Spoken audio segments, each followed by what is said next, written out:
struggle, there is no progress, because power concedes nothing without a demand. So tonight, I'm very honored with our three speakers that we have, because I think those words were never more true than today. And we're going to hear from some amazing activists talking about what we need to do to build this next left. So please, let's give them a round of applause, and then we'll start with the speakers.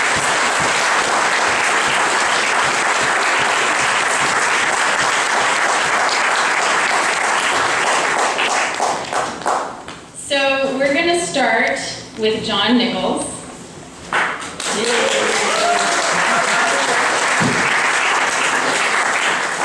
John is the Washington correspondent for the oldest continuously published weekly magazine in the country, The Nation, for which he also writes The Beat, a political blog. He is co-founder of Free Press, a nonpartisan, nonprofit national organization working to reform the U.S. media. Nichols has authored and co-authored numerous books, the most, well, my favorite of which is The S Word, A Short History of an American Tradition, Socialism. And you can sign books afterwards if you'd like. He is also a contributing writer to The Progressive and In These Times, and he's the associate editor of The Capital Times. And I just want to add to this bio that, which is something that's a bit difficult to articulate, but it's that I've never seen Eugene Debs speak for obvious reasons, but I think that John Nichols can probably electrify a crowd in the same manner that Debs could. So I'm really excited that he can be here tonight. I think you're going to love his talk. Let's welcome him.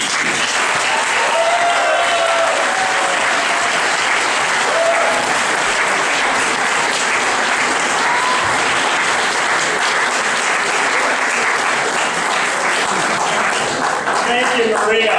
And let me just suggest to you that there's probably no more awful introduction than that one. Because I know that I am old enough to remember Debs. And he was a really good speaker. I have a friend actually who used to introduce people, and he said, "You are about to hear the best speech of your life. It will change everything you know." And then the person would come up and they're like, ugh. But I love the enthusiasm, I love the commitment, I love the passion of your fabulous executive director, a person who's really good.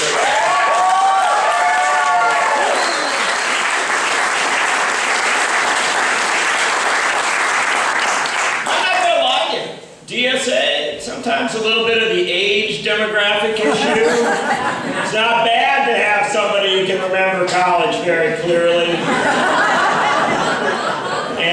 And so I have seen her in so many settings. And the one thing that she does, it's one of the reasons, you know, we always talk about young people in politics. We always talk about bringing young people into organizations. There's a reason for that.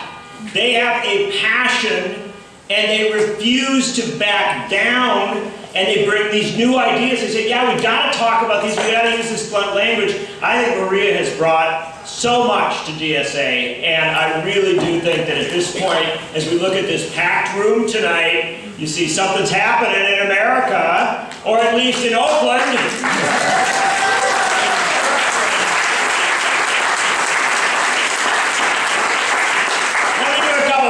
Mention a couple people who are in the crowd, because I know not everybody has been at this conference the last couple of days and heard all the speakers.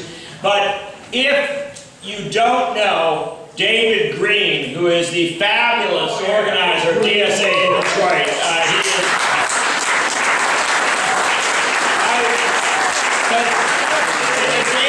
David is a relatively shy and relatively modest man, but you have to understand that an organization that says that it tries to speak for the working class and for working people ought to have a fundamental presence in a place like Detroit, Michigan.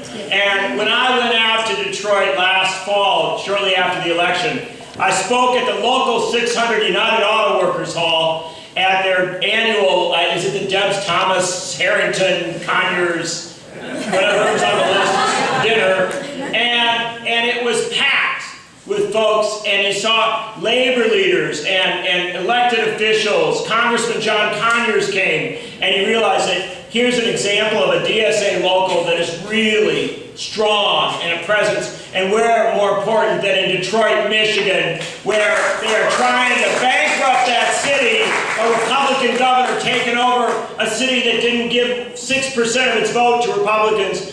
DSA is in the middle of discussions there saying, let's not just get caught in a narrow dialogue about who's broke or who has this. Let's look at the big fundamental economic issues. DSA Detroit doing the job. David Green, what a great person.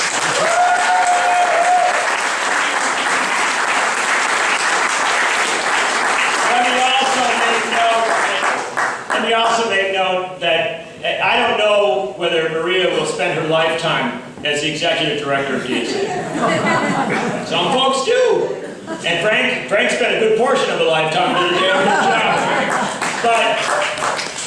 But some people leave the organization and go on to other activities. And in the room tonight is one of the most remarkable labor leaders and labor activists in the country from the great California Nurses Association and National Nurses United, the group that is out there fighting for a Robin Hood tax on speculation.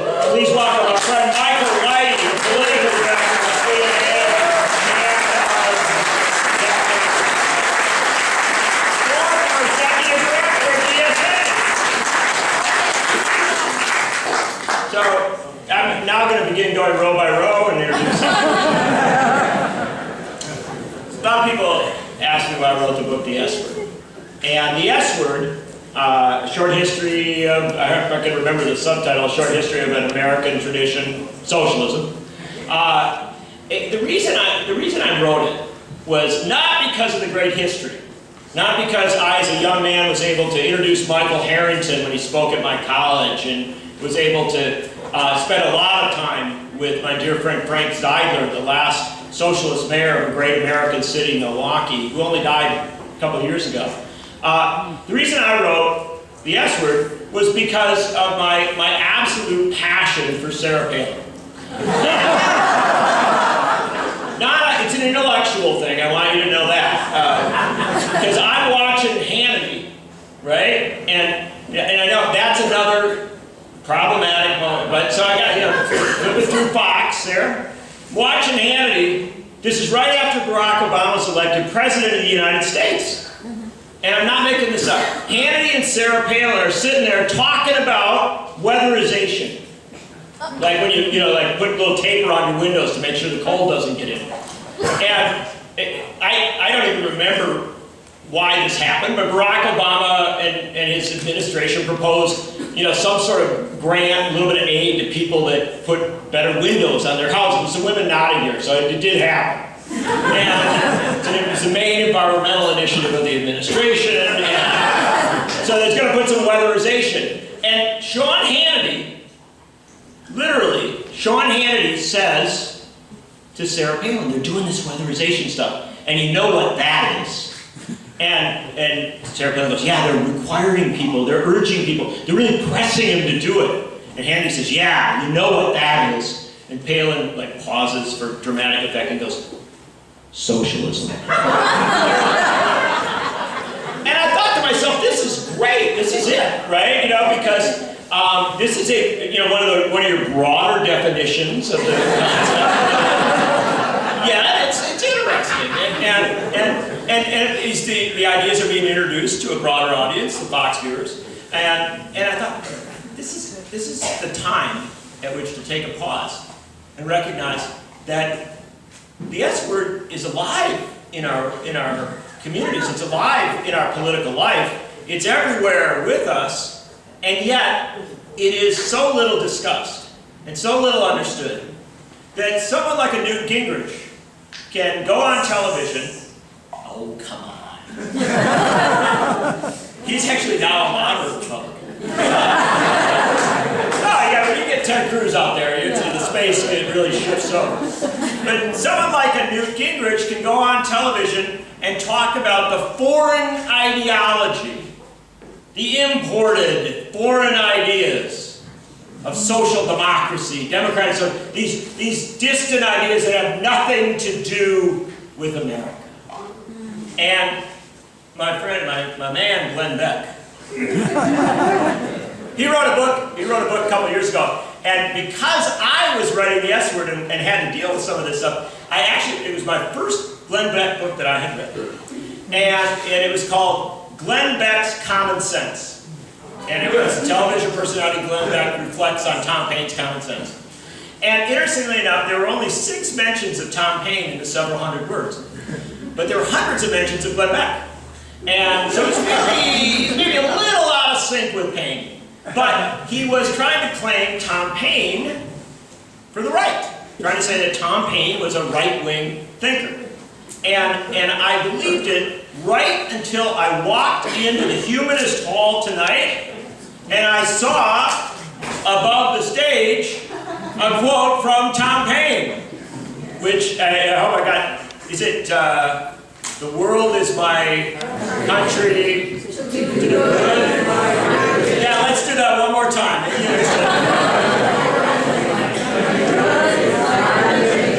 Amen. And see, now that's a good starting point. Actually, it's where I started talking about some of these issues. Because as I saw on one hand, a Newt Gingrich saying this foreign ideology, Sarah Palin blaming weatherization on it. And on the other hand, Glenn Beck and other people trying to claim folks like Tom Paine. I thought, we've got to revisit this concept of social democracy, democratic socialism, radicalism, and to understand this is not some imported idea. This is a very American idea with deep, deep roots in this country. Roots that go all the way back to Tom Paine. The last great essay that Tom Paine wrote was called Agrarian Justice. And in Agrarian Justice, Paine scoped out a social welfare state. He actually budgeted in the back. Said that nobody who reached the age of 21 should be sent out into society without resources. So he actually proposed giving everybody as you turn 21 a stipend, a chunk of money. And they said, well, why, Mr. Paine, why do you propose this? He said, well, if you didn't do that, some people would be born rich and pass their wealth down to their children. Other people would be born poor and they'd have nothing to pass on. And we'd end up in a society with massive income inequality where you couldn't have a small d democratic life because you'd have some people with all the money and other people just clawing, struggling to get by.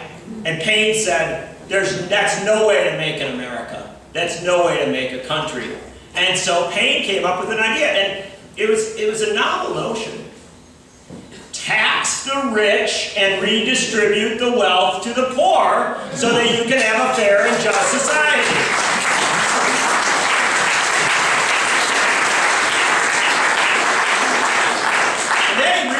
Going. He proposed that when you got old, this is Tom Paine in 1797, he proposed when you got old, you ought to get some sort of pension. The government ought to provide something for you. Like, I don't know, Social Security. And in fact, if you go to the Social Security website, they actually trace their history back to Tom Paine's proposal. And he also proposed another thing. He said, if you get sick, you're not going to be a very productive member of society. And so there ought to be a national plan that assures that when people get sick or disabled or in some other way are struggling to get by, the government will step in and make sure that they can have access to the care that they need. Something along the lines of a single-payer health care plan, Medicare for all, everybody in, nobody out. Everybody's like, you guys are like, hold it, Tom Paine? I thought he just wrote Common Sense. No, he kept writing. Common Sense was about doing a revolution, getting the country separate. Agrarian Justice, books like that, were about making the damn thing work. And the way you make the damn thing work is to love it enough to keep improving it and making an element of economic justice in addition to just liberty from some British king. So our experiment started with a very radical idea. And you know what? If you trace the line all the way through. It's a great story of a woman named Fanny Wright. How many people in the room know Fanny Wright? Excellent. Even a guy. I like the guys raising their Fanny Wright hand. Because Fanny, she sneaks into some of the feminist scholarship sometimes. She does not get her due. Fanny Wright was a wealthy young woman. Not super wealthy. She lived in Scotland. She read all the paperwork of the Enlightenment period. She decided that she wanted to come to meet the great revolutionary leaders of the late 19th or 18th century. And so she wanted to meet Paine, but he had passed on. So she wrote letters to all the great rebel leaders of the world. And most of them were really old, people like Jefferson and folks like that. But of course the Marquis de Lafayette sent back a note right away. And he said, a young woman wanting to learn more about revolutionary ideas, please, come over to my chalet. And now, I don't want to paint the Marquis all bad, but the Marquis invited her along on his 50th anniversary of the American Revolution tour. And Fanny Wright, this young woman, steeped in Paine's ideas, came to America in the 1820s, visited Jefferson, all these people, actually said to Jefferson, Mr. Jefferson, if all men are created equal, as you said in the Declaration of Independence, why do you own slaves? She was a blunt young woman, very useful person. But the interesting thing is, after the Marquis went back, she stayed. She bought slaves out of slavery. She took people who had come to this country as indentured servants and bought them out of their indentured servitude. And then in the 1820s, she tried to form, based on the ideas of Fourier, the great French socialist, tried to form a communal farm in Tennessee. It was not entirely successful because it was multiracial, multi-ethnic. But she went up to New York. Fanny Wright went up to New York, and in 1829, unable to vote, she became the leader of the first Social Democratic Party in the United States, the working man's party, and yet all the men called themselves Fanny Wrightists. And the fact is, since 1829 in this country, social democratic political organizations and parties have been a part of our political life. DSA didn't start anything. It carries on a long arc of activism that goes off a lot of history. And so I gather with you tonight to suggest a couple of things that I think are very, very important about understanding where we come from. And the most important thing to understand, Maria made the nice reference to Eugene Victor Debs. Eugene Victor Debs was a genius at marketing. I know, he didn't make a lot of money, he didn't become a very successful guy, but Eugene Victor Debs took these radical ideas, radical economic and social justice ideals, and he connected them to the American experiment. Now Debs loved, he was a citizen of the world. He loved all the movements from all over, and he was the person who really invited immigrants from countries all over the world to become a part of these movements that he was a part of, both labor and what became the American Socialist Party. But Debs also understood these ideas of connecting to the history. And so Debs, when he ran his Red Special train across this country in 1908, when he was running for President of the United States, they started the Red Special train at Lincoln's grave. And you know what Debs told the New York Times? Lincoln was a red. Well, what do you mean by that? It's an interesting thing. Abraham Lincoln read Horace Greeley's New York Tribune. If you read the Tribune, you read its European correspondence. Karl Marx and Friedrich Engels. So Lincoln read, there's no doubt that Lincoln read some of the most radical thinkers of his time. And when he gave his great inaugural address, he talked about better angels than that. And everybody's very impressed. But nobody ever listened to his first State of the Union address, given 8-9 months later. Lincoln was talking about the Civil War, he was talking about the bombs flying. But Lincoln also said midway through the address, I would be remiss if I did not pause to talk about a crisis that exists in the whole of this country, not just in the South, Certainly, the slave power is a crisis and a challenge we must address, but we must also understand the crisis of economic injustice. And Lincoln said, we must understand that labor is superior to capital, that the working man, the working woman must be protected before we protect capital. That's Abraham Lincoln speaking. That's a part of our history that has been fundamentally stolen from our discourse. And it's a part that we have to be comfortable putting back into the discourse. Now let's fast forward to where we're at today. Let's fast forward to where we're at today. We have a crisis in this country. There's simply no doubt about it. The crisis in this country is that we frequently know how to address problems, but we won't use the solutions that are available to us. And this is a dysfunction and a disconnect that has occurred in relatively recent times. In relatively recent times. 50 years ago, when John Kennedy read the New Yorker magazine and saw a cover story on Michael Harrington's The Other America, he went to the head of his Council of Economic Advisors and he said, boy, this Harrington guy, he sounds very interesting. These are very interesting ideas. And the head of the Council of Economic Advisors said, yeah, just a sec. I've got Harrington's book over on my desk. Let me bring it over to you. And Kennedy started reading the book. The leading democratic socialist of that era, his ideas coming into the White House. When the March on Washington occurred in 1963, after the march finished, A. Philip Randolph, a co-chair of the Socialist Party, Dr. King, and other leaders of the march went the next morning to the Socialist Party's Civil Rights Conference in Washington, D.C. It was reported on the front page of the New York Times matter-of-factly. Nobody said, oh no, the march has been besmirched. The march has been damaged, it's been ruined by its association with the S word. No, Randolph was a socialist. Barron Rustin was a social democrat. Others who were involved had been socialists or social democrats or radicals or progressives from different groupings. And the fact of the matter is, John Kennedy and even Lyndon Johnson accepted them into the White House and said, well, you've got ideas. And I'm not telling you Lyndon Johnson was a socialist, but I am telling you that when A. Philip Randolph and Dr. King debuted the Freedom Budget in 1966, they did so in the White House. They didn't do so on the outside.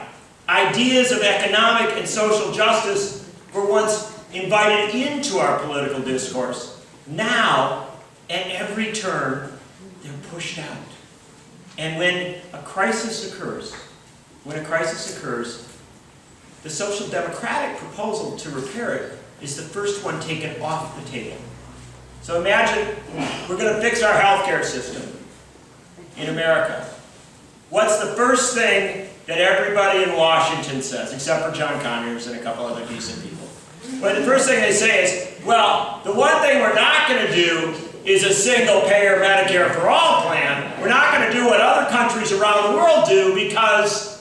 It's socialist. Thank you.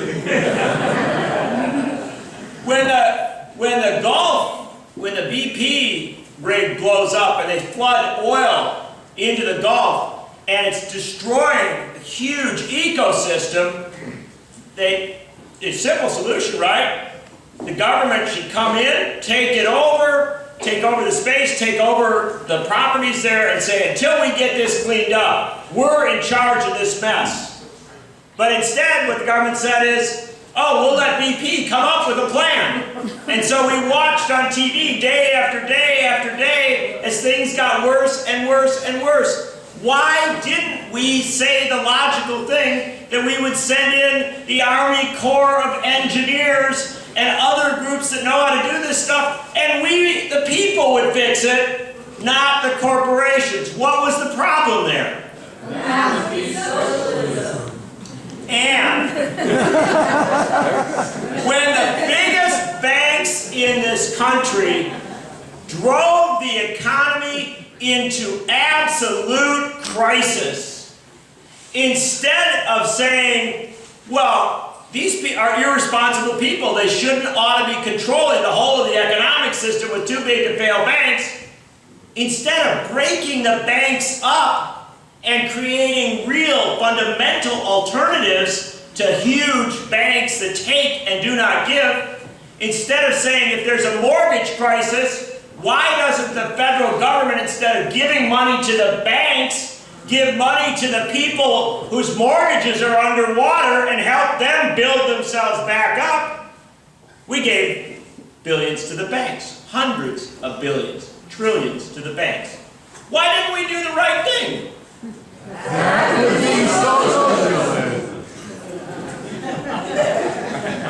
You guys are very, very quick on your feet. And so, my point here, it's interesting thing, my point here is not to come and argue merely for socialism, or frankly for any other ideology. My point is to say that when we take whole ideologies off the table, we as a society fall further and further behind. If you took libertarianism off the table, seriously, took libertarianism over the last 25 years off the table, you would not have had that frontline argument for legalization of drugs, for really breaking down the barriers as regards marriage equality and a whole host of other issues. I'm not saying the Libertarian Party was in the front, but that libertarian ideal, that saying, yeah, some things the government shouldn't ought to do, if you took that out, we would be a lesser country. But it's the same thing, libertarian, nobody objects when that gets mentioned any place, but it's the same thing with social democracy. If you take social democratic ideas off the table, we can't fix things and we can't progress as a society. We hold ourselves back. And when I look out over this packed room, all these wonderful people here tonight, what I'm struck by is it's time for us to break the mold. It's time for us to get beyond our fear of using words that matter in our society and that can bring us good ideas. Once we get comfortable using the S word, what can they call you? What do they accuse you of, right? So it's the comfort level with the word, and then the ideas begin to burst through the door. And you know who's ready for this? Young people. You know, it's a very interesting thing. I watch polling and I actually believe polls. I think they're really valuable. But I don't think the polls about whether you like Ted Cruz or not are valuable. I think the polls that show where people's attitudes are matter. And here's what's happened over the last 5-6 years in the United States. Over the last 5 or 6 years in the United States, socialism has begun among people under 30 to equal capitalism as an appealing idea. Rasmussen poll, others have said that social democratic ideas are now considered at least as good, at least as valid. Other groupings, historically dispossessed groupings, African Americans, actually a majority of folks say that they don't find the S word offensive. They're not bothered by it. And so if you start to look at polling in this country, the people are very much ready for the mention of the word. It's the political elites and the media that struggles with it. And here's where the problem comes in. We now have less of a social democratic presence in the political life and in the media of this country than we did during the McCarthy era. It's actually been, the word has been pushed to the side so far. But it can't go that way for much longer, brothers and sisters. And I close off with a note from our Bobby Chesney and I wrote a new book called Dollarocracy. And we look at money and media, all the things that are happening in this country. And we look at the huge amounts of right-wing money that's flowing in. We look at the voter suppression efforts that are in play. We look at all the things that people in this room have and will complain about. And here's the thing I think people need to understand. What we need to understand is this.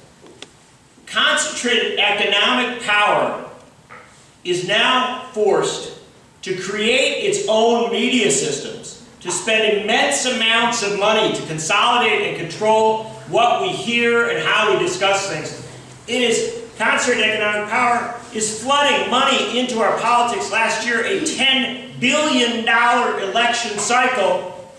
Concentrated economic power, using the Supreme Court of this country, is saying more money in and fewer voters in. Literally attacking the Voting Rights Act of this country. Do you understand?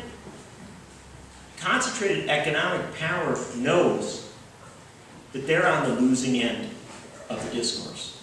And the only way that they keep themselves in the game is by flooding the messaging of this country and flooding the politics of this country with an absolute lie. The absolute lie is that America is broke. That America doesn't have the resources to provide school lunch programs or women and infant nutrition programs or to maintain the basic infrastructure of civil society, but somehow we have the money to go to war in Syria, or we have the money to bail out a bank. That lie is starting to fray at the edges. And activists who are willing to step up and speak truth to power now have an opening like they have never had in my lifetime. This is all the crisis that we see around us is also the opening and the opportunity. And I'll close off with what I think is the most encouraging thing I've seen in a long time covering a lot of politics. Two encouraging things. Number one, in New York City, the race for mayor of New York, there was a big revelation. The New York Times published that Bill de Blasio, as a young man, had apparently uttered a favorable reference to the term democratic socialism. No, it's huge. And then his Republican opponents made a big deal about it. They pushed it and pushed it and pushed it. Well, I looked at the polls this morning. The guy they're accusing of being democratic socialist, that they're accusing of being some kind of radical, now has a 44-point lead in the polls.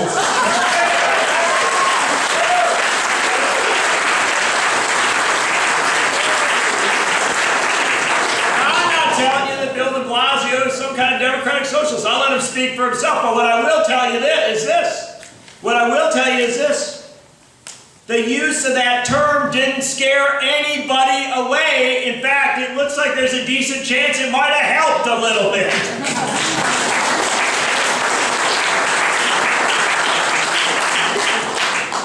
The more encouraging thing is this. In August of this year, the President of the United States proposed sending missiles into Syria, doing another military intervention in the Middle East. And it was presumed that he would succeed, that it would happen, because that's what we do as a country. We launch wars in the Middle East. And the interesting thing was that he did it in August. And he did it at a time when members of Congress weren't in Washington, where the whole of our punditocracy and the whole of our economic and political class put so much pressure on it. He did it in August when members of Congress were back with the American people. And this is something that is so vital to understand. Debs always said, Thomas always said, Harrington said it his best. And so many other people, because we've mentioned too many men. Let's also mention Fanny Wright. Let's also mention so many of the women right up to Maria that have been in the forefront of these struggles. And let's also say it's not just white men, it's also been African Americans like A. Philip Randolph. It's been Hispanics who have taken the lead across the Southwest and states like California. This diverse movement with so many challenges and so many issues has always understood that war is the ultimate enemy of getting things done at home. Ultimate enemy of creating a civil and functional society. And we've had so much trouble trying to stop wars. But in August, the members of Congress were home with the people. And the members of Congress went back to President Obama, and they kept saying, nobody wants another war in the Middle East. Nobody wants to start another war. And the president, give him his credit, the president finally said, well, I'm pretty sure I can launch any war I want, but okay, I'll throw it to Congress. And the Congress of the United States, which can't get anything done, didn't get done a war in the Middle East.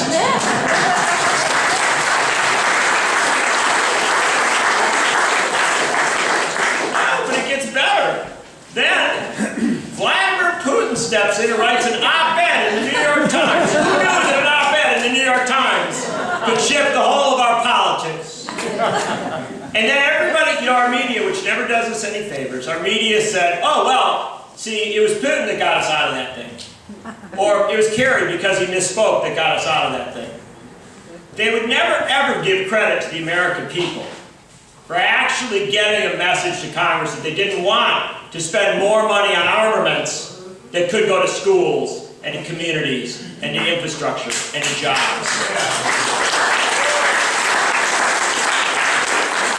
So the media said that the American people are war weary.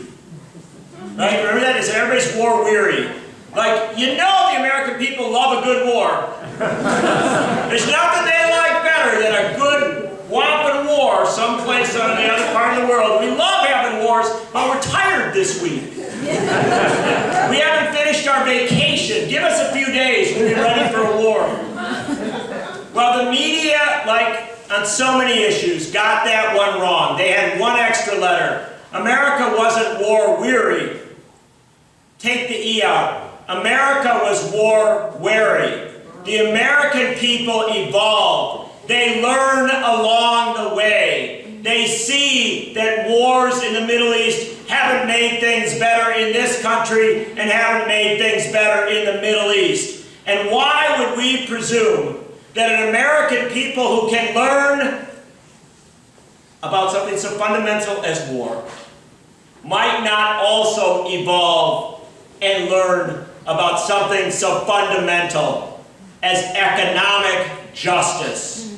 Brothers and sisters, understand this. It is never too late to shape a fair and just society. Sometimes all you have to do is ask.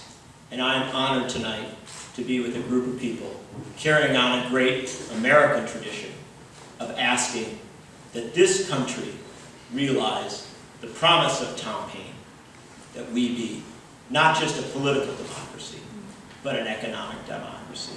Solidarity.